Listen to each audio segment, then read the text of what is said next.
Hey guys, it's Becca Portis, the Truth Compass, and today I've hopped on video just to talk to you about the closing of school.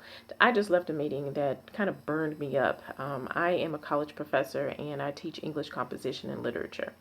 And what we're finding are trends with uh, people who are coming into school and not prepared, and then they're withdrawing or they're receiving F's out of classes. And so while everyone wants to pontificate about the problem, particularly with the minority students, that they come with tremendous amount of problems and it's deep seated and all of that kind of stuff, I'm pretty much a problem solver. What do we need to put in place to help give them more access to information? Usually minority students fall below the line because of a lack of access, lack of, parents being involved. Still, many of these minority students are first generation, second generation. And while I was taught, as many of my friends were, that you're going to go to college, no one necessarily talked about how you stay in college. Especially the year we went to school, we kind of found out that there were, African American colleges, historically black colleges, and they did not call them African American, historically black colleges, HBCUs, and then many of us wanted to go to them, and I did as well. And so you get down there, you're paying private tuition fees, and you basically rely on behaviors that you came in with. So while I was there and I graduated and did all of that, there are plenty of people who had to return home because of lack of discipline and so forth. So what I'm saying to you is this: if you have a student going off to college this after they graduate this summer, get them to take a course. What I believe in is that all students should take a mandatory orientation class or a prep class, and I know those things cost money. However, if not, then you need to fix up some kind of situation at home where you are providing them as much support as possible to get them off to a good start. I believe in orientation. So of course, I'm going to head up the orientation for the English department at my school. I just offer that because I don't like to hear people talk about the fact that there's a problem, but yet they don't want to fix it. They want to just talk about it.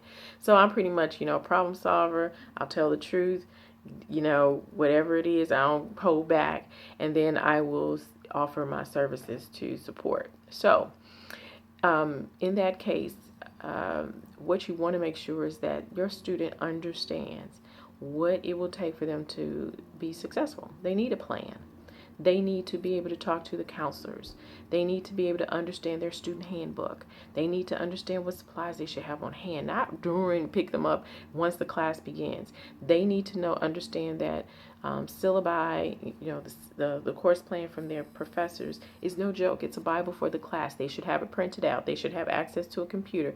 They should have flash drives. They should be reading and constantly, as much as they're on their phone, they should be constantly checking in on the things that they need to do. So you need to figure out how to help your student make a great transition, and then how they advocate for themselves.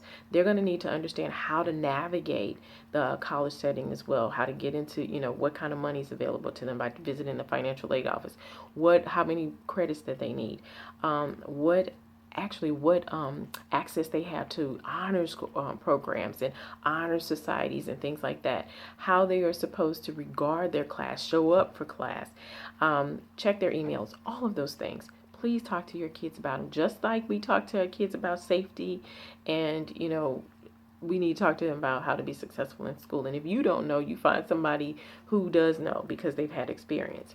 And the other thing is, if you have a younger child going off to school, to high school. I have a 13-year-old who is making the transition. Yes, she is an awesome student, but she does need guidance, and that is where I come in.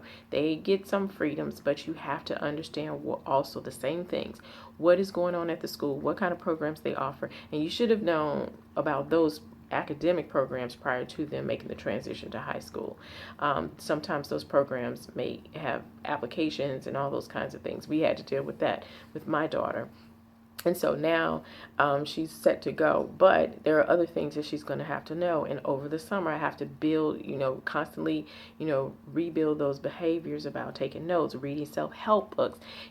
Those kids, 7 Habits of Highly Effective Teens is a book that I made my daughter read. And she will read it again this summer. But she took notes. I see it all in her behavior these days. And so I'm going to offer her other books. To read over the summer to get her ready. Put her into some activities that gets that juice, that blood flowing, so that it could have some, like some little sports, some little adventurous activities where she can earn some milestones for herself and go into high school feeling confident.